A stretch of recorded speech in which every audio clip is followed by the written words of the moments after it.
In 1519, Hernán Cortez and his Spanish conquistadors marched into the Aztec capital of Tenochtitlan.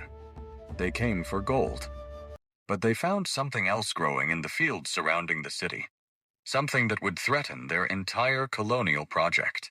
A grain that towered over corn, a seed that contained more protein than any European cereal, a plant that the Aztecs had cultivated for 6,500 years and used not just as food, but as tribute, as medicine, and as ritual.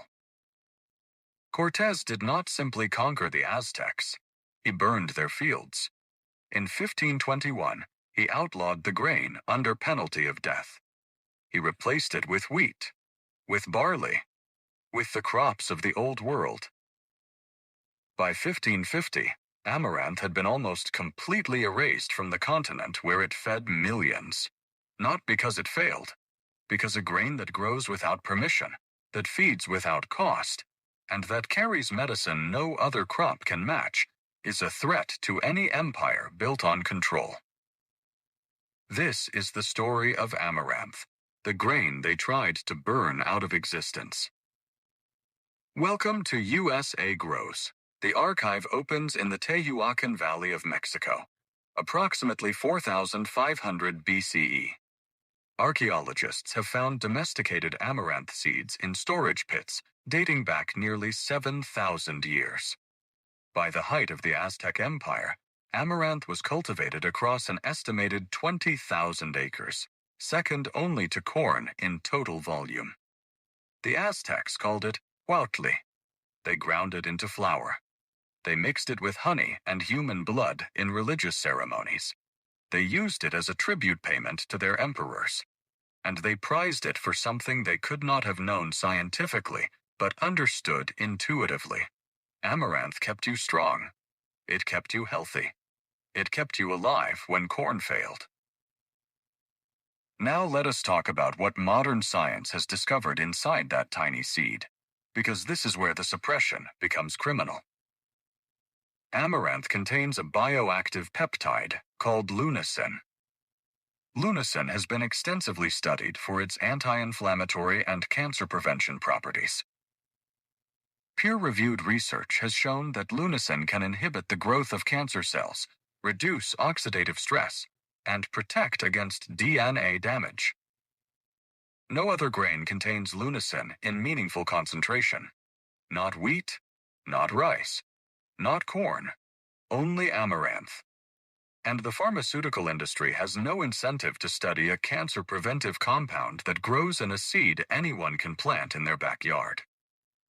But lunasin is only the beginning.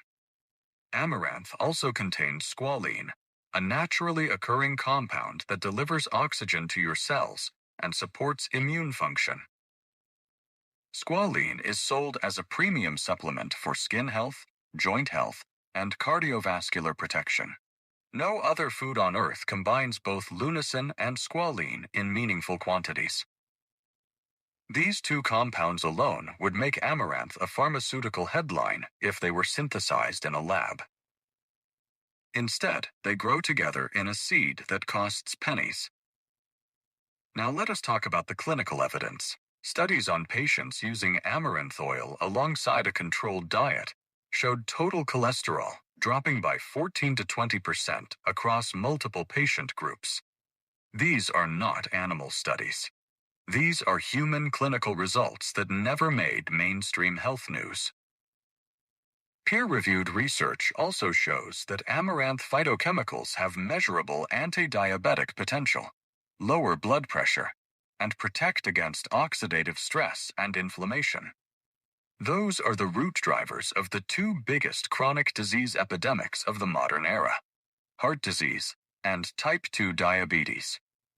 The grain that the Aztecs ate every day directly targets the diseases that kill most Americans, but the seed is only half the story. Amaranth leaves are also a nutritional powerhouse. Of all wild and commercial leafy greens scientifically tested, amaranth leaves ranked among the highest in beta-carotene and lutein, surpassing commercially sold chicory and endive. Lutein is sold as a premium eye health supplement. Amaranth grows it for free. A handful of amaranth leaves contains more vitamin A than carrots, more calcium than milk, and more iron than spinach. This is not a grain. It is a complete food system in one plant. So here is the question nobody in the agricultural or pharmaceutical industries wants to answer. If amaranth is this nutritious, this medicinal, and this productive, why did it disappear? The answer is simple, brutal, and reveals everything. Cortez used fire, but the modern food system uses something more effective, indifference. Amaranth is completely gluten-free and safe for celiac disease sufferers, while delivering the protein and mineral profile that gluten-free diets are typically deficient in. As celiac diagnoses rise globally, this is the crop that solves the problem that the gluten-free industry profits from. But the gluten-free industry sells processed substitutes for wheat.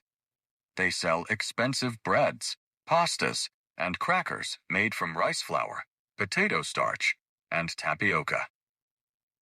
They do not sell amaranth because amaranth is too cheap and too easy.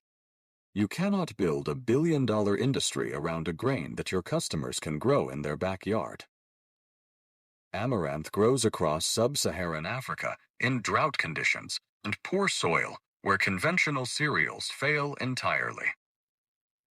Despite this, it remains classified as a neglected and underutilized crop by agricultural institutions. The colonial ban ended. The institutional indifference did not. Community cultivation programs in Uganda using amaranth showed measurable improvements in children's growth and micronutrient levels. Not a theory, a documented public health outcome. The crop that solves child malnutrition exists. The global food system simply chose not to build around it. Here is what they did not tell you. The real modern suppression is not a conspiracy with villains in boardrooms. It is structural. No commodity pricing for amaranth. No government subsidies for farmers who grow it. No standardized seed supply chains. No industrial milling equipment built for it. Every structural advantage in the global food economy was built for wheat, rice, and corn, the crops the colonizers brought. Amaranth has to fight for shelf space against a system engineered against it. The USDA spends billions subsidizing corn, soy, and wheat. Amaranth gets nothing. The checkoff programs that promote commodity grains spend hundreds of millions on marketing. Amaranth gets nothing. The land-grant universities that develop new crop varieties for industrial agriculture have produced hundreds of wheat hybrids. Amaranth has received a fraction of that research attention. Not because amaranth is less valuable, because amaranth cannot be owned. The Aztecs had no word for lunasin, squalene, or lysine bioavailability. They had 6,500 years of results. Modern peer-reviewed science has now confirmed every nutritional claim embedded in their use of this plant.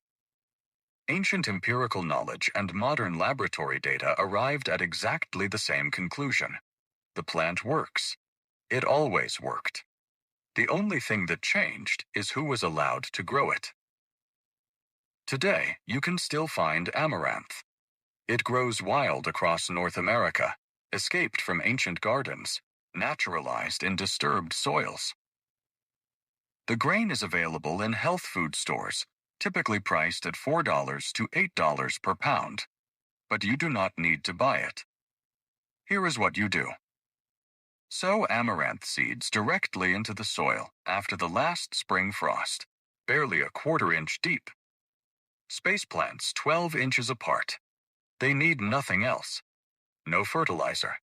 No irrigation beyond occasional rain. One plant produces tens of thousands of tiny seeds. Harvest when the flower heads turn brown and dry. Rub them between your palms over a bucket. Winnow away the chaff. Plant a handful. Harvest a pound. Save half for next year. Eat the rest. Within 3 seasons, you will have more amaranth than you can consume. And you will never need to buy gluten-free processed foods again. The pattern is familiar. Indigenous crops that enable sovereignty are systematically erased, not because they are inferior, but because they cannot be controlled. Corn can be hybridized and patented. Wheat can be engineered for glyphosate resistance. Soy can be modified to sell more chemicals. Amaranth refuses all of it. It grows without permission. It reproduces from saved seed. It feeds without inputs. And that is why Cortez burned every field he could find. Not because amaranth was dangerous to the people who ate it, because it was dangerous to the people who wanted to own them. The Spanish conquest failed to kill amaranth. The colonial bans failed. The centuries of institutional neglect failed. The plant still grows. The seeds still germinate. The knowledge is still recoverable. And now, in an era of chronic disease, gluten intolerance, and collapsing soil, the grain that the Aztecs treasured may finally have its second harvest. If this story opened something for you, subscribe to USA Grows and hit the bell. Every like and every share helps preserve this wisdom. The next story opens soon.